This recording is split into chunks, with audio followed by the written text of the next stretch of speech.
In today's episode, I chat with Kerry Brown from Strong Roots Resources. He's a good friend of mine that I've gotten to know over the last several years, and he actually came and visited me over the weekend. And this chat is one of those times where we just sat down and decided to record one of our conversations, and it kind of came from something that we both noticed at a festival that we were recently at, the Self-Reliance Festival in Camden, Tennessee. Next one coming up in October, I believe. But we saw the fear that people have in building community, in connecting with other people. So many people want to find people who think and do the things they do. But there's actually strength when you connect with people who are different than you, who have differences. And that's what this conversation is about, is connecting with others, even when, you might have some differences, but connecting on the commonalities that you can find between you is a really good conversation. I think you'll enjoy it. So we'll just kind of chat. And so today we're going to talk about, kind of go into the thoughts you had after Self-Reliance Festival and kind of what you wanted to talk about today. Right. So the whole point of Self-Reliance Festival is for like-minded people in the freedom, liberty, homesteading, prepping community to come together and find one another in person so that they can build those direct relationships. Mm-hmm. Yeah, and I think a lot of that's gone on, but kind of like you pointed out, people seem to be a little, I don't know, freaked out or overthinking things, or like, what do you think is going on inside, like deep down inside? Because they've met the people now. Mm-hmm. They've heard the people talk, or the speakers and everything. They've heard the experts talk, but there seems to be a disconnect as to how that relates to direct action. What do you think's going on in the individual's mind there? So I still think there's many of us, and I'll include myself in this, that we're still trying to overcome a certain amount of societal programming, with part of that programming being that we have to organize ourselves in a certain way in order to be effective, almost in the way people organize in order to try to affect government policy. It's like we're trying to use the same applications to circumvent systems that aren't serving us. So, like you said, programming, it's almost like, we've been taught this from little on up, that this is the way. There's this system, there's lots of other systems, but this is the way things are done, and we can't think outside the box. How have you found is an effective way to get outside the box, to think a little differently? What's been effective for you? So I do have the fact going for me to that. I've always been a little bit of a contrarian anyhow, but on top of that, I actually don't like being, quote, terribly organized. I don't like telling other people what to do, and I definitely don't like being told what to do when it's not called for. And when it comes to, like, certain projects and endeavors, like, yes, a level of organization is required in order for it to be successful, but just to simply come together and achieve a simple objective, I think we kind of have to look back at maybe how humans used to operate before we had maybe what we call civilization or society. I think part of it is maybe that tribal thinking, where, yes, we're focused on what's good for the individual, but in most cases, what's good for the individual can also still serve the group. Mm-hmm. So how would you delineate between, achieving a certain goal, like you mentioned, coming together for something specific?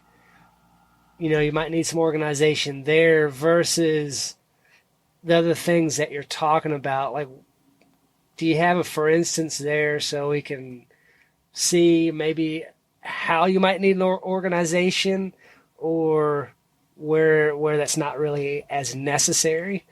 Sure. So, like, when people come out to the SOE compound, they see SOE this being special operations equipment. there you go. John Yeah. Willis's place in Camden. That's where the Self-Reliance Festival that we referenced earlier takes place. Yes. So this is a large compound where they run their business manufacturing equipment, but it's also a large, to my eye, a large homestead. So there is a certain amount of, that stuff just has to be done.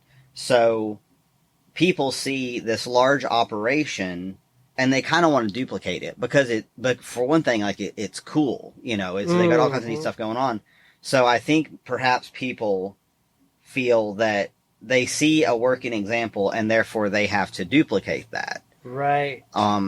Like maybe people who are accustomed to a church going community, they will operate within that kind of organizational structure. But I still think there's a lot of us that still just we don't want to be alone. We don't want to be, constantly trying to manage things solo. But I think maybe what I'm starting to come down to is I think it has to start with building trust and building up a relationship at maybe a somewhat accelerated pace in order to determine what level of organization you even want to take on. Yeah, that makes complete sense. I think something that a lot of people get hung up on is, we're gathering together at this Self-Reliance Festival, and we think everything has to be done. Like, we want to be self-sufficient, and we focus on the self part of reliance and sufficient and all of that. But as we look out at other communities, as we're on the SOE compound, there's nothing about self there. That is a lot of people coming together to make awesome things happen. Absolutely. And, I live here, my wife and I, on 20 acres. And we do a lot of stuff. I mean, everything is pretty well ourselves. And then, we'll have friends like you come in for a weekend and help us knock out some projects or something like that, which is awesome.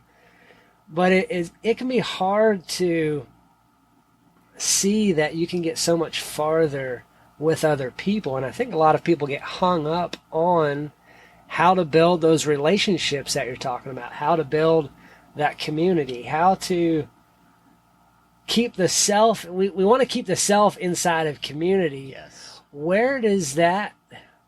What's the point where you have to lose yourself, or where you can keep? We like to focus on I'm an individual, but we also want the community. Where does that fall apart or come together, or where's the intersection there? So I think as an individual, that person has to make a decision about how much control they're willing to relinquish. So what's interesting about, the prepping and homesteading community is that it tends to be occupied by people who want to have as much control over every aspect of their lives as possible. And I completely agree with that. And that's exactly how I operate. Same. So, but at some point we have to, if we're not going to be doing this by ourselves, be willing to relinquish a little bit, to ease off just a little bit, any control freak behavior, I think, and maybe scale up. So maybe we start, like, you and I met and we knew we had a little bit in common from online conversations, and so we kind of, you learn how to tread around people first, and you find out, like, okay, maybe this person has this belief system, so I'm going to make sure that I don't do something uncool, in that realm. Like, okay, so we've established that level. We've established where we have commonalities, where we have differences, and we're respectful of that. And perhaps this goes back to, it appears to me that we live in a society that does not encourage open and clear conversation, and the fact that we can get a lot done together while not agreeing on every single thing, every single social whatever the case may be. I think we have to like literally get out of our own way sometimes. Yeah, I think you touched on something there that's super important and easy to forget. You know, we all have common ground. Like, I can find common ground with probably everybody on Earth. Something that we both enjoy, both like, both can connect over.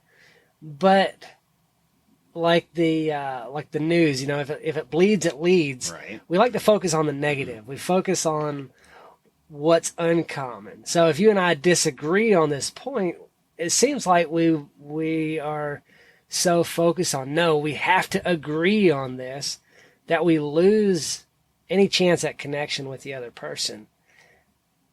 How have you found, I mean, what works for people to connect over common things versus letting the disagreements get in the way? Why do we focus on the negative rather than on what actually can bring you together? Why can't a Christian and an atheist get along for a common goal? I think because, first of all, you have to be willing to create something together, like an actual, a physical structure, any kind of, maybe even organizing an event, like a thing that you can point to and say, we together made this happen. A lot of people think that getting stuff done today just means talking. And in my world, just talking does not get all that much accomplished. No. So the weeds still grow. You can talk about the weeds all you want. They still grow. Exactly. Community is built, relationships are built by doing things that require effort. And I kind of feel like when it requires a little bit of thinking and planning and some sweat, that builds things in multiple realms very, very rapidly. So perhaps that ties into, you know, you trusted that I was going to keep my commitment to come out here and help you accomplish some projects. So we established that.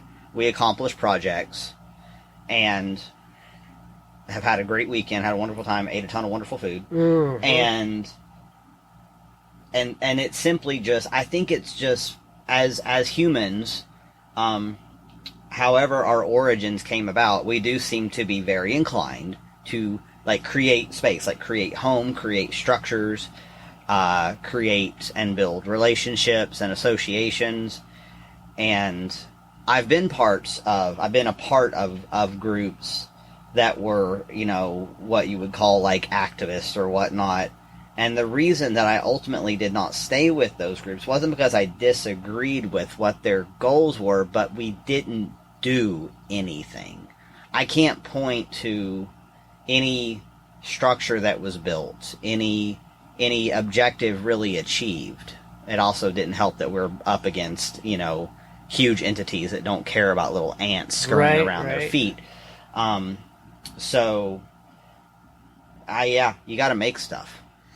Why is it that so many people, we want to get together to accomplish something, but we often sit there and talk about it, and we feel like we've accomplished it when we've only talked about it.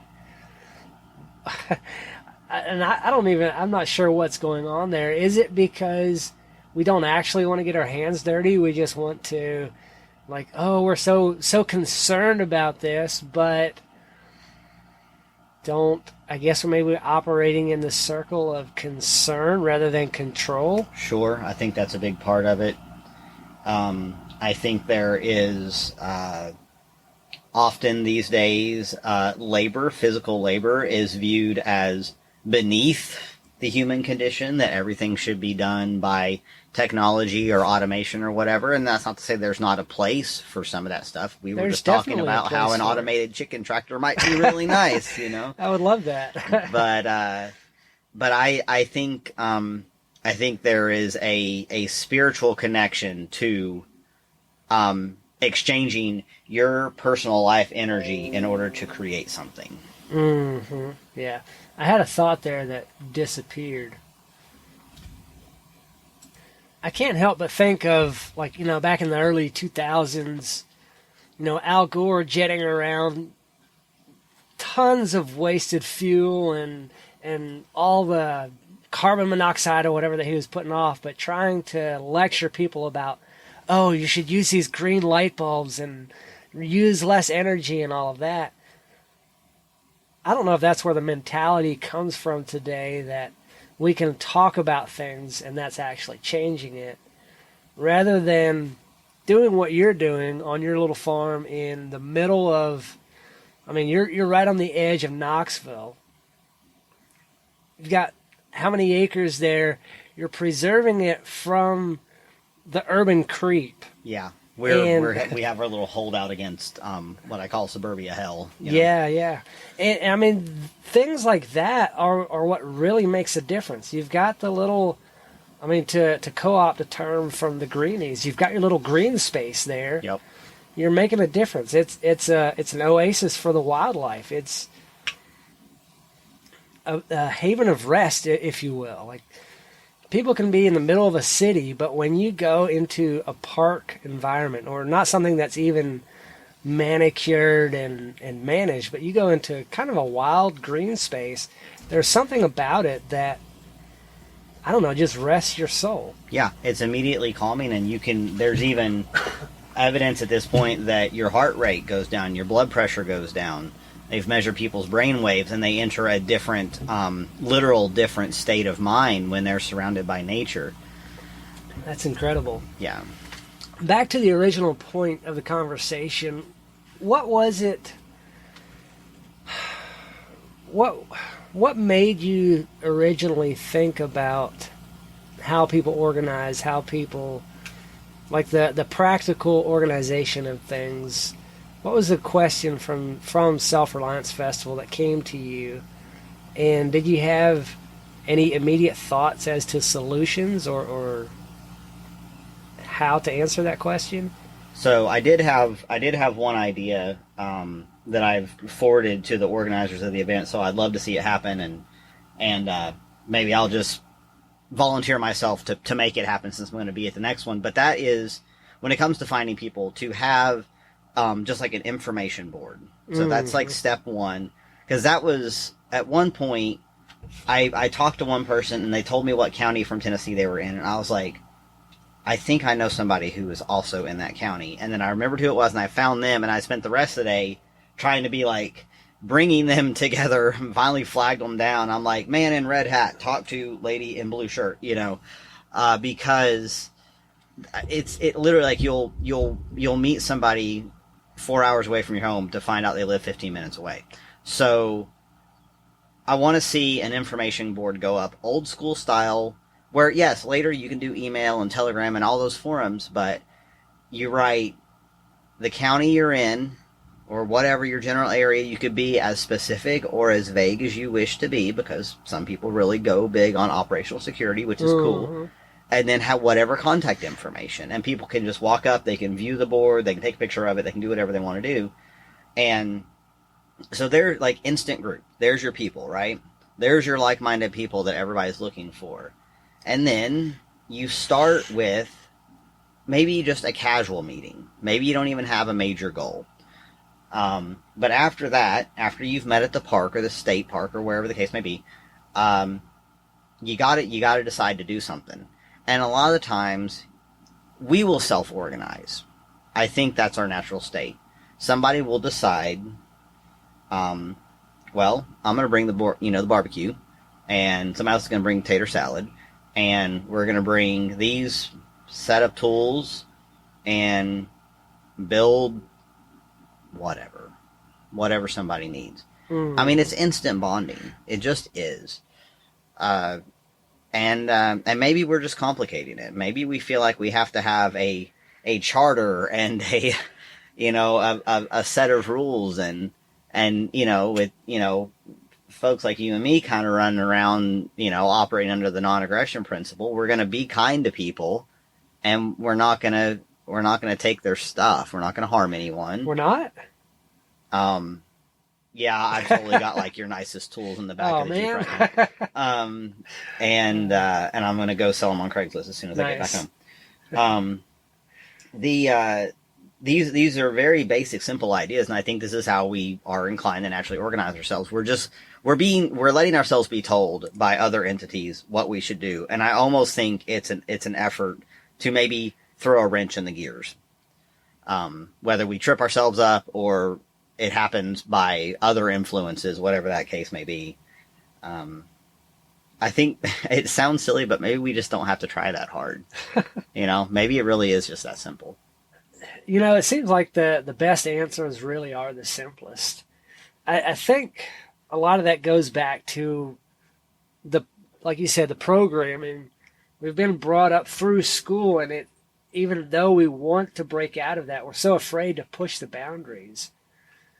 And I like boundaries. My personality type is somebody who likes to know my place. I want to know, like, do you want me to do this thing? Are you going to put me in charge of it, or are you in charge of it? If somebody else is more of the dominant personality type and the take charge type of person, I'm more than willing to let them go ahead with that. I'm not afraid to do that, but I want to know my place and where I fit in with that. And I think too often we don't break outside of that. We're afraid to not only go outside of the way we grew up, outside of, call it the programming, whether that's school, church, your home, your work, all of that programs you to a certain extent. Mm-hmm. And we're so afraid to get away from that because it's familiar, it's safe. Even if it's not really that safe, it's what we know. We're afraid of the unknown. Yes. And I think sometimes you just have to bust the paradigms that you're familiar with. Like, get outside of that. Just make sure, like you said, don't hurt people, don't take their stuff. Everything else is cool. Don't worry about gendered pronouns and all of that. Just be nice to people. Yes. That's all people want. And everybody still reserves the right at some point. They're like, this association really isn't working for me anymore. I'm going to see myself out. Exactly. There's nothing to stop anybody from doing that. I mean, yes, we might have to navigate some difficult conversations at times, and we could probably do, the actual method of communication. I mean, there's a whole deep dive right there. But yeah, I mean, you can try it out. It's probably going to be fine. In my experience, everything generally has a way of working itself out. And what you wind up with is, because of the friendships and associations and the get stuff done attitude that I am now engaged with through, the LFT and community and TSP and things of that nature, I find that I actually worry a lot less. Because I know if I really need help with something, somebody is going to be able to come help me at some point. And because they know it's going to be reciprocated. Mm-hmm. So it's very valuable, and I think perhaps people who are looking to organize community don't get too hung up on a particular structure in your head. Kind of just roll with it and see what forms. Most people that want the community, they want an organization, but they don't necessarily want to be told that it has to be a certain way. Like, we're individuals, but we all want to be together. So it's really an interesting dynamic. I mean, it's confusing. Yes. But like, to your point about helping somebody, knowing that they'll help you in return, I think sometimes we get hung up on giving to get. And I mean, ultimately, we should give to build relationships, to get the friendship. And it is nice to know that person's going to be there, but you can tell the people, or you can tell who the people are who are just showing up to help because they want you to show up next week to give back to them, and they're gonna take everything that's due. Yeah. So those people, you kind of got to. I don't know. It's a self-sorting group if you allow it to be. It is. That was kind of a rabbit trail. And to that point, you can kind of identify those people by their mindset. So if you have people that kind of have that scarcity mindset who say things like, well, I don't ever have enough money, or I never have enough time, those people tend to be more of your takers in the community who expect like immediate reciprocation. And you need to watch for that. Like, I don't keep a tally in my head of Ken now owes me this, or Alan whatever, I owe Alan this, and it's just it's a casual trusting, hey, this will work itself out, because again, I think this is just our kind of natural state of being. Yeah, it harkens back to the old days where when Joe was harvesting his corn, the neighborhood got together and helped him harvest his corn. Then when the neighbor down the road needed his truck pulled out, Joe took his tractor and went and pulled his truck out of the mud. Yes. Like, it's working together. It's seeing a need, stepping in without expectation of this is what I'll get in return, but expectation that this is a friendship, this is a community, we've got each other's back. Yes. This person is going to help me at some point. May not be the exact moment when I think I need him the most. It might be, you're having a get-together at your place in a couple of weeks, and I'm planning on being there. But if something comes up that I'm like, hey, Kerry, I can't make it last minute, you're not going to be upset, because we've built the relationship enough that I'm going to come help you out. I'm going to do what I can to repay the friendship, not just because I owe it to you, but because we have built a friendship. Right, and I'm able to give that space for you, like, if you had to reschedule or whatever, like, I'm going to understand. Like, it's going to be fine, and, and it's fine to make, backup plans. So, like, we're definitely looking forward to having a mini backhoe out there. If it doesn't show up, we were already planning how we were going to hand dig this, and it won't be a huge deal either way. I think we're I think maybe this is a good spot to note that a little humility is good to apply in this. I know, especially in the kind of preparedness community, we're really wary of like collectivist type thinking and anything that begins with commune. That kind of makes us all get a little squirrely. But humans do, we thrive in small groups, in simple arrangements. So trust it's going to work out. That's just kind of my default. That's been one of my big goals, is to worry less and trust that things work out. Yeah, for sure. It's you mentioned communes. We want to live in a community where everybody does help when called on or when needed. But we're so afraid, like you said, of being taken advantage of, and we might not physically keep a tally, but we're like, well, I know Bill owes me this and this, and he better pay up, or I helped him 3 times in a row and he has not been over yet. Yeah. And it's hard to break out of that mindset sometimes. Yeah. I think we can tell ourselves stories about what's going on behind the scenes too. Yeah. So that's where, your communication skills come in, where you find Bill and you're like, hey man, I'm just checking in on you. Like, is everything fine? Because we don't know what's going inside somebody else's mind. We don't know what struggles they're dealing with. So, I beginning to have a thought that ran off there for a minute. I'm sure it'll come back. Well, I think part of some of the issue there of why we get so offended is because we have an overinflated view of ourselves. Oh, that's a good point. I mean,